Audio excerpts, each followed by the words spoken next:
Mein Name ist Heino von Meyer. Ich leite hier in Berlin das Büro der OECD. Ich fange der Reihenfolge des Programms nach an. Zunächst wird uns Ottmar Seibert einen Überblick über Ergebnisse der deutschen ländlichen Entwicklung geben. Der zweite Redner ist Franz Josef Strauß, ist, wie lange habe ich jetzt nicht festgestellt, aber lange schon im Geschäft, um die Entwicklung der ländlichen Entwicklungspolitik beurteilen zu können, nicht nur aus der rheinland-pfälzischen Perspektive, sondern halt auch mit viel Erfahrung im Brüsseler Geschäft. Zu dieser internationalen Perspektive kommen wir dann im Anschluss, und zwar da zunächst mal mit einem Einblick von Anna Augustin, die aus Polen gebürtig ist, aber im Moment aus Ungarn, glaube ich, kommt. Der nächste Redner wird Thomas Ressel sein, der neue, ich sage mal neuer, weil seit einem Jahr, Direktor der Bundesanstalt für Agrarwirtschaft in Österreich. Zum Abschluss kommt dann Bart Soldert, der Geschäftsführer der Groupe de Bruges seit 10 Jahren ist. Wie verhält sich der ländliche Raum zum städtischen Raum, zum urbanen, nicht als Antithese, sondern wie können wir gerade aus den Stadt-Land-Beziehungen was Produktives machen? Die langen Diskussionen, die man früher noch geführt hat über die Rolle des ländlichen Raumes, wie wichtig ist der, muss man ihn überhaupt unterstützen oder schafft das nicht eventuell der Markt, hier ein Gleichgewicht zu schaffen, dass diese Diskussionen längst vorbei sind. Ich denke, eines ist klar, dass die bisherige europäische Entwicklungspolitik für ländliche Räume sehr unterschiedliche Effekte gezeigt hat. Auf der Ebene der Mitgliedstaaten, dass die finanzschwächeren Staaten durchaus ihre Vorteile aus der ländlichen Entwicklungspolitik ziehen konnten, hat man dort ebenfalls diese Effekte spüren können. Wir sehen das in den stärkeren Mitgliedstaaten, in den wirtschaftlich stärkeren Mitgliedstaaten, die Hilfen aus den europäischen Strukturfonds teilweise in sehr hohem Maße durch nationale Programme ergänzt werden. Also insofern spielt die Agrarpolitik oder das, was wir über den ELA bewegen, im Kontext der gesamten ländlichen Entwicklungspolitik eine eher bescheidene Rolle. Nun, Frage, wenn wir das so fortführen würden, treffen wir sicherlich nicht die Erwartungen, die von Seiten der ländlichen Welt an uns gestellt werden. Das heißt, die Programmkarte wird auch bunter werden als bisher. Schlimm wäre es, wenn dieser Ansatz Innovation und Innovationspartnerschaften und alles, was da neu drin ist, letztendlich in einem zusätzlichen bürokratischen Aufwand ersticken würde. Wir erhalten in Deutschland insgesamt rund 8,3 Milliarden als Grundplafond aus dem ELA. Wenn man sich das vorstellt, weiß man, ländliche Entwicklungspolitik kann nicht der ELA sein, sondern jede Politik, ob Schulpolitik, Verkehrspolitik oder auch Bildungspolitik, ist Politik des ländlichen Raums. Ansonsten würde man die Masse der Bevölkerung überhaupt nicht treffen. Ich hatte einen Kollegen der Kommission im Begleitausschuss im Sommer letzten Jahres, und er hat gesagt, also wir müssen so 15-20% zusätzliche Bürokratie erwarten. Ich bin sicher, dass er heute diese Aussage nicht mehr tätigen würde, weil er sie total unterschätzt hat.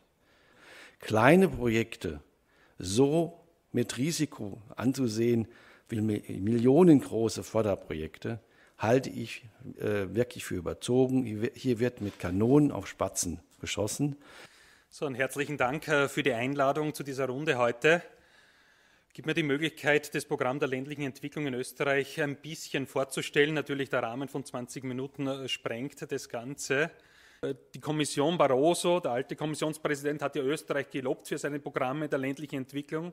Aber hier diese Folie einfach, unser Schwerpunkt in Zukunft ist nach wie vor das Agrarumweltprogramm. Viele Maßnahmen, die hier gescholten werden, teilweise, bringen mit sehr wenig Bürokratie, mit wenig Kontrollaufwand, mit wenig Fehlerrate einen große ökologische positive Effekte. Das Problem, die Umweltwirkung, kann ich die noch erreichen aufgrund der geringeren Mittel auch? Natürlich, wir haben es jetzt in der ersten Säule drin, aber ich kann es nicht in eine Tasche reinstecken und auf der anderen wieder rausnehmen. Es ist in Summe das Volumen weniger geworden. Das österreichische Programm ist keine Revolution, sondern eine Evolution, aufbauend auf bestehenden, mit dem Problem geänderter Rahmenbedingungen, speziell aus der ersten Säule in den Flächenmaßnahmen, haben wir uns schon Gedanken machen müssen. Vielen Dank für diese Einführung. Also ich würde jetzt ziemlich kurz über den GAP-Beitrag zur Verbesserung der Lebensqualität im ländlichen Polen sprechen. Und Verbesserung der Lebensqualität, eigentlich das ist eine sehr schwere Frage, was die Lebensqualität auf dem Land ist.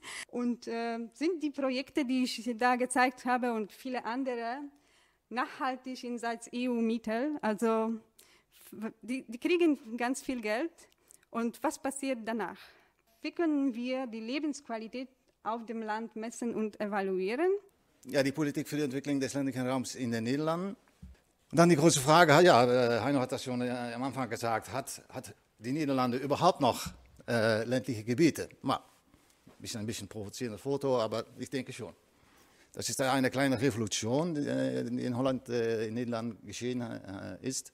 Vor 5 Jahren, vor 20 Jahren haben wir ja schon angefangen mit Vereinen von Bauern, die sich bemühen mit Umweltschutz, Biodiversität und so weiter, Naturschutz. Das sind nur territoriale Vereine. Und die haben sich entwickelt, professionalisiert und hat das Bundesministerium gesagt, okay, das nehmen wir hin. In der nächsten Periode sind das die Partei, mit wem wir Kontrakte machen. So, nicht mehr mit individuellen Bauern, sondern nur mit Kollektiven, wie das in Holland heißt. Und was ja das Wichtigste, das wir gelernt haben, ist, dass man es gibt einen Multi-Aktoren-Ansatz. So, man braucht eine gemeinsame Vision. Es sind unterschiedliche Interessen. Wie kommt man zu einer gemeinsamen Vision über das Gebiet und eine gemeinsame Strategie?